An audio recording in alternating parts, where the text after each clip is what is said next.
Hello and welcome back to my channel. This week I'm emerging long enough from my writing cave to talk about my other favourite subject, which is books and reading. But before I do, let me just explain to you where I am with Lessons in Love. I am within touching distance of finishing the second book in my Appleford series, which I'm totally excited about. So I'm sort of coming out for long enough to just kind of get this week's video and next week's videos like batch filmed and scheduled on YouTube, so I don't have to worry about those for the next couple of weeks, and I can work on the final chapter and the epilogue of Lessons in Love. This book has been going on for a while. I think I started it did I start it in Nano last year? I might have done. I think I started it in Nano last year, and it's been going on, but yeah, there's been a lot going on in my life anyway, so it's good to finally be at the end. So if you're interested in my writing videos and where I am with my writing journey and any writing advice, I'm going to leave a link to a playlist up in the cards somewhere. I'm not sure where it'll be up there somewhere.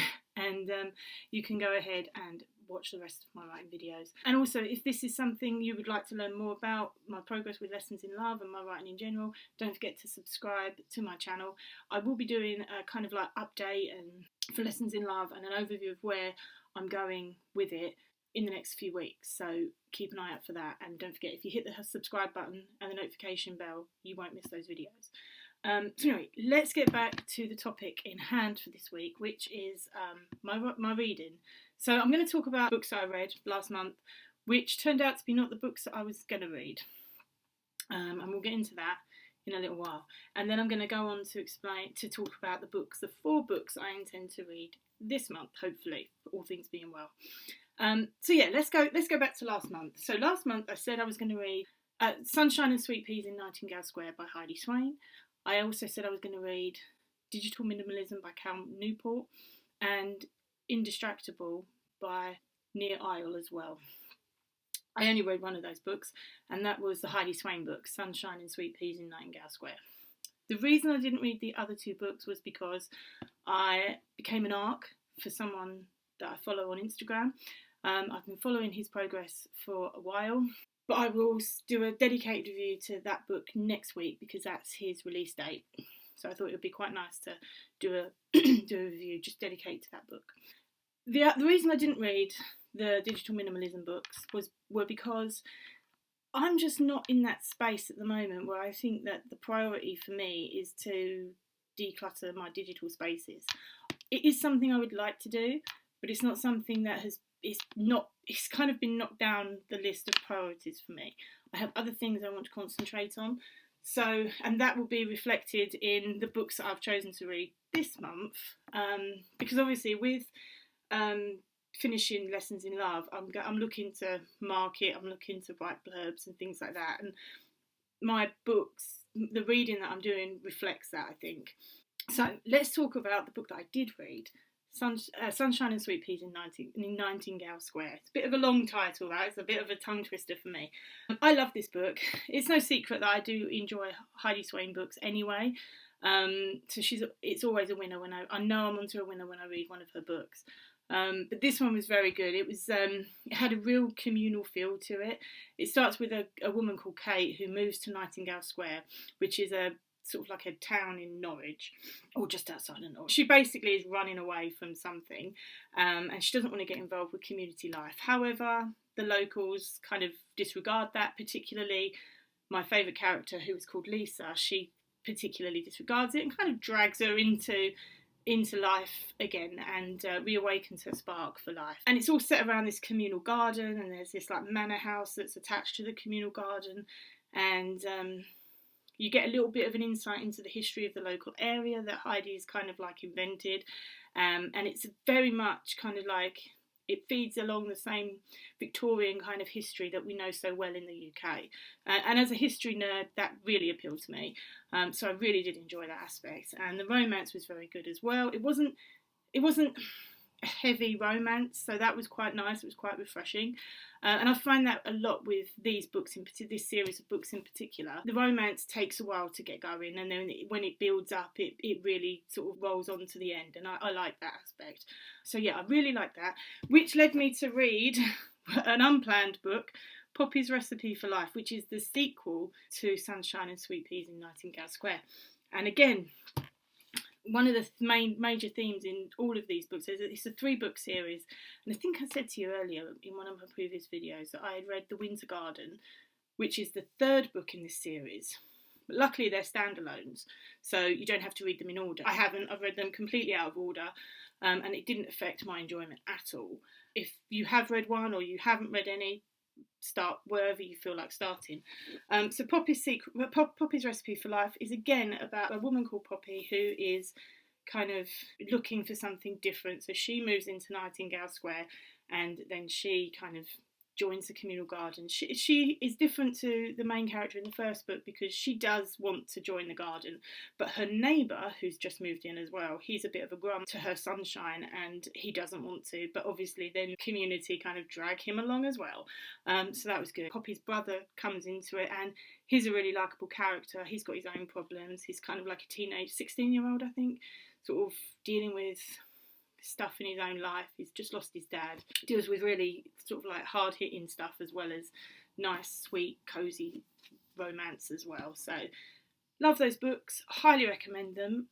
As usual, all the links to the books, any books that I mentioned in this video, are going to be found in the description box below. So please go and check that out. The 3rd book that I read last month was The Girl Who Sings to Dragons, which is by Luke Courtney. As I say, I was reading that as an ARC, which for those of you that don't know is Advanced Reader Copy. His release date is next Monday, the 13th of May, and I got the book last month so that I could read it early and then leave a review, an honest review. And like I say, I will be doing a review for that next week on my YouTube channel, so look out for that one. If that interests you, I will tell you it's an epic fantasy book. So if you're interested in epic fantasy and you want to know what this book is like, subscribe. Hit that notification bell. You won't miss that video when it's released next week. I'm not going to say too much about it here because I want to dedicate a whole video to that one. Next week, release day, I will be leaving a review here. Okay, so let's crack on to this month and my reads for this month. So first up, and I will say that I've already started reading this book. It's only a short read. It's by two guys called... One's called Matthew Harvey and one is called Stephen A. Mackay. And they run a podcast called Rock, Paper, Swords. And they are both historical fiction writers. I'll be honest, I haven't read any Stephen Mackay's books, although I do have Druid and the sequel to Druid on my shelf behind me. But I have read Matthew Harvey's books, the Beerbrand series, and it's set in Anglo-Saxon times. And they are awesome. And he's just started writing a series about Vikings. And on this podcast, they talk to authors who write historical fiction as well. They talk to authors who write fantasy. It's a really great podcast. Go and check it out if you haven't already. You can find it on Spotify. That's where I get it. And it's well worth listening to.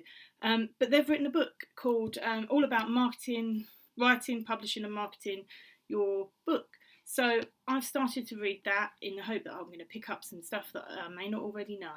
And like I say, I've already started reading it. I'm really enjoying it so far. I'll bring you a more full review next month. But yeah, so far so good. I'm really enjoying that one. My next book that I'll be reading this month is The Power Method. Simplify, Organise and Master Your Digital Life by Tiago Forte. Now, I've heard good things about this and his other book, Building a Second Brain, I think it's called. I've watched a YouTube video about this book in particular, and it kind of said that it takes the ideas from Building a Second Brain and kind of like distills them into a more manageable book. So it's only small, so I'm hoping that will be quite a quick read. But because there's a lot of things going on in my business at the moment that I'm looking to change and looking to reorganise a lot of things, I'm doing a lot of research at the moment and I have absolutely no idea how to store and manage that research. And I'm hoping that by reading this and following some of the tips in here that I might be able to manage that side of things a little bit better. I will let you know next month when I finish reading this, hopefully. So that's my second non-fiction book for the month. Now, Saturday I went to an indie author book fair in Huntingdon in the UK, and I met a few authors and bought a few books. I bought a lot of books. The two fiction books that I'm going to read are two books from my book haul. I will also be doing a book haul video from that indie book fair in a couple of weeks' time, so keep your eye out for that one. So the first book is called Raising the Roof by Cassie Rush. Now, this book is a cosy mystery, and one of my reading goals for this year was to kind of read a little bit more cosy mysteries. I do like them. I love watching them on the telly. Father Brown, Sister Boniface, Midsummer Murders, all those kind of things. And this is very much along the same line of Father Brown and Sister Boniface, apparently. So I've been told. And it's set in a place called Eastwold by the Sea, which is based on a real place in the UK called Southwold, which is in Suffolk. And I've been there a few times. I know what that place is like, so I'd be very interested to see how she uses a real life place and fictionalises it, basically, because that's basically what I do in my Romance in the Lake series and in my Appleford series. I take the Lake District and the Cotswolds and kind of fictionalise it and invent a place around the places that I already know in real life. So it'll be interesting to see how someone else does that as well.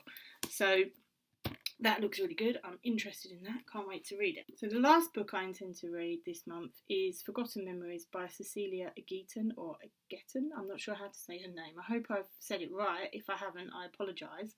And this is Freya's Legacy Book 1. It's based around Norse myths and legends, which I'm kind of intrigued by because I'm writing my own Viking series myself. So I have read the first chapter and I'm really enjoying it. I really like the way Cecilia writes. I bought the first book, which is Forgotten Memories, and the second book, which I can't remember the title of right now, but that'll be my next read potentially.